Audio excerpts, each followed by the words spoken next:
আসসালামু আলাইকুম ওয়া রাহমাতুল্লাহ। প্রিয় দর্শক, চলুন আল্লাহ রাব্বুল আলামিনের তরফ থেকে রিজিক বৃদ্ধির 6টি আমল আমরা জেনে নেই। মুমিন হিসেবে আমাদের নিয়ত থাকবে অধিক রিজিক অর্জনের মাধ্যমে আল্লাহর রাস্তায় খরচ করা, পরিবারের দেখাশোনা করা, অপরকে সাহায্য করা এবং জান্নাত অর্জন করা। স্বার্থান্ততা থেকে আমাদের মুক্ত থাকতে হবে। যদি আপনার নিয়ত এমনটাই হয়, তাহলে কোরআন ও সুন্নাহ থেকে আহরিত এই 6টি উপায় আপনার জন্য আজ উপস্থাপন করছি আমি এই ভিডিওতে। রিজিক বৃদ্ধির 6টি উপায়ের মধ্যে নম্বর 1, তাকওয়া। যে আল্লাহকে ভয় করে, আল্লাহ তার জন্য নিষ্কৃতির পথ করে দিবেন এবং তাকে তার ধারণাতীত জায়গা থেকে রিজিক দিবেন। সূরা তালাক আয়াত 2-3। এটি আমার সবচেয়ে প্রিয় আয়াতগুলোর একটি। জীবনে বহুবার আমি মুত্তাকি ব্যক্তিদেরকে ধারণাতীত অধিক উৎস থেকে রিজিক পেতে দেখেছি। এটা আল্লাহর ওয়াদা এবং আল্লাহর ওয়াদা অবশ্যই সত্য। আমাদের উচিত রিজিকের ব্যাপারে তাকওয়া অবলম্বন করা এবং বিপদ ও পরীক্ষার মুহূর্তে তাকওয়ার উপর অবিচল থাকা। তাকওয়া সাফল্যের চাবিকাঠি। 2, তাওয়াক্কুল। যে ব্যক্তি আল্লাহর উপর ভরসা করে তার জন্য তিনিই যথেষ্ট। আল্লাহ তার কাজ পূর্ণ করবেন। আল্লাহ সব কিছুর জন্য একটি পরিমাণ স্থির করে রেখেছেন। সূরা তালাক আয়াত নম্বর 3। উপরের আয়াতটির বাকি অংশ আমাদের আলোচনায় সেভাবে স্থান পায় না।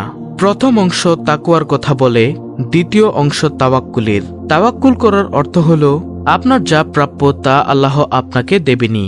সে দৃঢ় বিশ্বাস অন্তরে ধারণ করে সর্বোচ্চ চেষ্টা করে যাওয়া। কঠিনতম মুহূর্তেও আল্লাহর সাহায্যের উপর আস্থা রাখা। রিজিকের তালা খোলার একটি গুরুত্বপূর্ণ হাতিয়ার এই তাওয়াক্কুল। নম্বর 3, দান সদকা। কে আছে যে আল্লাহকে উত্তম ঋণ দিবে, ফলে তিনি তার জন্য বহুগুণে বাড়িয়ে দিবেন? সূরা বাকারা আয়াত নম্বর 245। রিজিক বাড়ে কিনা এই পরীক্ষা করার জন্য দান সদকা করা ঠিক নয়। আমরা দান সদকা করব গরিব ও অভাবীদের সাহায্য করার নিয়তে। নিয়তের বিশুদ্ধতা ও দানের মানের ভিত্তিতে সওয়াব 10 থেকে বহুগুণে পর্যন্ত বৃদ্ধি পায়। যেসব দিনদার মুসলিম প্রচুর রিজিক লাভ করেন, তাদের বৈশিষ্ট্য হল দানশীলতা। তাকওয়া ও তাওয়াক্কুল অবলম্বনের পাশাপাশি যারা সদকা করেন, তাদের রিজিকের পরিমাণ হয় কল্পনাতীত। নম্বর 4, কৃতজ্ঞতা। আর যখন তোমাদের রব ঘোষণা দিলেন, যদি তোমরা শুকরিয়া আদায় করো তবে আমি অবশ্যই তোমাদের বাড়িয়ে দিব, আর যদি তোমরা অকৃতজ্ঞ হও নিশ্চয়ই আমার আযাব বড় কঠিন। সূরা ইব্রাহিম আয়াত নম্বর 7। রিজিক বৃদ্ধি করার চতুর্থ উপায় হল আল্লাহ আপনাকে যা দিয়েছেন তা যত কমই মনে হোক না কেন তার ব্যাপারে কৃতজ্ঞ হওয়া।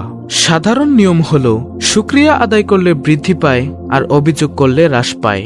আল্লাহ আপনাকে যা যা দিয়েছেন তার দিকে তাকান আর প্রতিটা জিনিসের জন্য কৃতজ্ঞ হন। কৃতজ্ঞতাকে আপনার জীবনের অংশ বানিয়ে নিন। 5 নম্বর আমলটি হল ইস্তেগফার তথা ক্ষমা প্রার্থনা।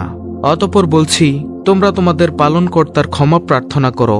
তিনি অত্যন্ত ক্ষমাশীল। তিনি তোমাদের উপর অজস্র বৃষ্টি দ্বারা ছেড়ে দিবেন, তোমাদের ধনসম্পদ ও সন্তান সন্ততি বাড়িয়ে দিবেন, তোমাদের জন্য উদ্যান স্থাপন করবেন এবং তোমাদের জন্য নদীনালা প্রবাহিত করবেন। সূরা নূহ আয়াত 10-12। প্রিয় দর্শক, এই অংশটি নেওয়া হয়েছে কওমের প্রতি নূহ আলাইহিস সালামের উপদেশ থেকে। তিনি তাদের তওবা ইস্তেগফার করতে বলেছেন যাতে তাদের রিজিক বৃদ্ধি পায়। আয়াতগুলোতে বৃষ্টি, ধন সম্পদ, সন্তান সন্ততি, উদ্যান ও নদীকে রিজিক বলা হয়েছে। আমরা প্রতিদিনই গুনাহ করি, তাই প্রত্যহ অজস্রবার আল্লাহর নিকট ক্ষমা চাওয়া উচিত। ইস্তেগফারের ফলে রিজিকে বারাকাহ আসে। রিজিক বৃদ্ধির 6 নম্বর আমলটি হল পারিবারিক বন্ধন দৃঢ় করা। রাসূলুল্লাহ সাল্লাল্লাহু আলাইহি ওয়াসাল্লাম বলেছেন, যে কামনা করে যে তার রিজিক বৃদ্ধি পাক এবং জীবন দীর্ঘায়িত হোক, সে যেন আত্মীয়তার বন্ধন রক্ষা করে। সহিহ বুখারী শরীফের হাদিস। সর্বশেষ ধাপ হল পারিবারিক বন্ধন রক্ষা করা। একজন মুসলিম কখনো পারিবারিক বন্ধন ছিন্ন করে যে যার পথে চলে যেতে পারে না। এককেন্দ্রিক হতে পারে না। ছোটখাটো বিষয় নিয়ে ভাই বোন, স্ত্রী, শ্বশুর শাশুড়ি, পিতামাতার সাথে সম্পর্ক বিচ্ছিন্ন করতে পারে না। বরং যত বেশি ত্যাগ, যত বেশি ধৈর্য ধারণ করা যায় এবং পারিবারিক বন্ধন রক্ষায় যত বেশি ত্যাগ করা যায়, আল্লাহর দরবারে তার উচ্চ মাকাম হয়ে যায়। পারিবারিক বন্ধন রক্ষায় সচেষ্ট হলে আল্লাহ আমাদের রিজিক ও হায়াতে বারাকাহ দিয়ে দিবেন। এটি আল্লাহর গ্যারান্টি। প্রিয় দর্শক, রিজিক বৃদ্ধি করার আরেকটি উপায় হল বিয়ে করা। বহু লোক বিয়ে করতে কেবল এ কারণে বিলম্ব করে যে আরেকটু স্বাবলম্বী হয়নি, আরেকটু ধনী হয়নি। তারা ভাবে এখন বিয়ে করলে স্ত্রীকে খাওয়াবে কি, পরাবে কি।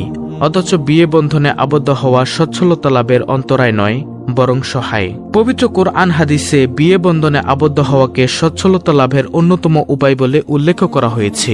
মহান আল্লাহ বলেছেন, তোমাদের মধ্যে যারা বিয়েহীন তাদের বিয়ে সম্পাদন করে দাও, এবং তোমাদের দাস ও দাসীদের মধ্যে যারা সৎকর্মপরায়ণ তাদেরও। তারা যদি নিঃস্ব হয় তবে আল্লাহ নিজ অনুগ্রহে তাদের সচ্ছল করে দিবেন। আল্লাহ প্রাচুর্যময়, সর্বজ্ঞ। সূরা নূর আয়াত নম্বর 32।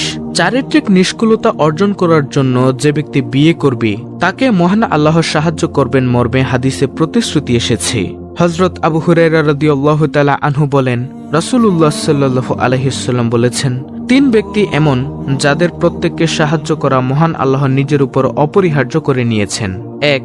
আল্লাহর রাস্তায় মুজাহিদ। 2.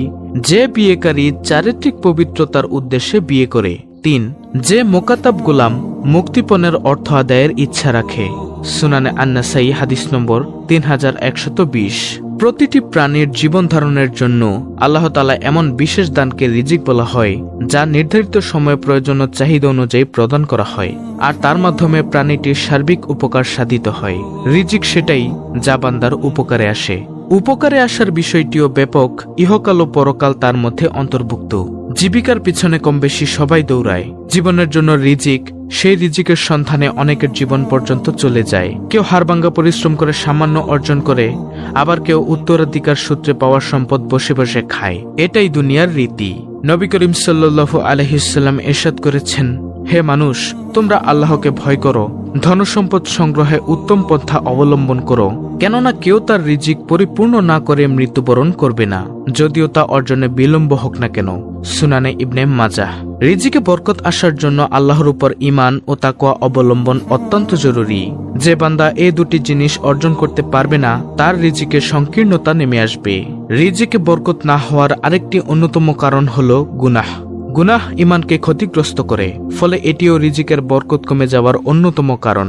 কখনো কখনো মুমিন বান্দার দুনিয়ায় এই শাস্তি ভোগ করতে হয়, যার ফলে তার বিপদাপদ, অভাব অনটন, অসুস্থতা ইত্যাদি চেপে বসতে পারে। শেষ কথা বলা যায়, প্রিয় দর্শক, আপনি মনে রাখবেন যে দুনিয়া হলো আসল গন্তব্যে পৌঁছানোর মাধ্যম মাত্র। আল্লাহর সন্তুষ্টি আসল কথা। রিজিক বেশি পেয়ে কোনো লাভ হবে না যদি তা আল্লাহর সন্তুষ্টির জন্য খরচ না করা হয়। স্মরণ রাখতে হবে যে অধিক রিজিকের সাথে আসে অধিক জবাবদিহিতা। আমরা আমাদের জানমাল কোন পথে ব্যয় করছি তার জন্য আখিরাতে আল্লাহর নিকট অবশ্যই হিসাব দিতে হবে। তো প্রিয় দর্শক, এই ছিল আমাদের আজকের ভিডিও, অত্যন্ত গুরুত্বপূর্ণ একটি ভিডিও। আল্লাহ রাব্বুল আলামিন আমাদের সবাইকে সরল সঠিক পথে পরিচালিত করুন। আমিন।